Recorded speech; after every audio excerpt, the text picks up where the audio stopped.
Nakita niyo po ba itong tandang na to? Ito yung tandang namin na napakaingay. Pagka sa aso, tahol ng tahol.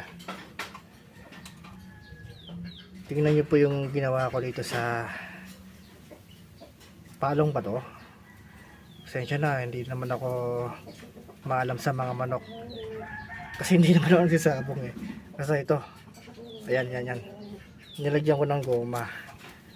Parang sa aso ba yung kinakapon yung itlog. Tingnan nyo po, nabulok na.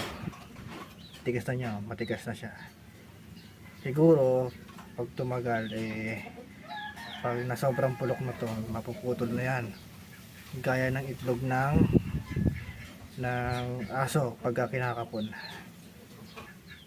Ito naman dati ginamitan ko to ng blade para matanggal yung palong sa ulo. Ito palong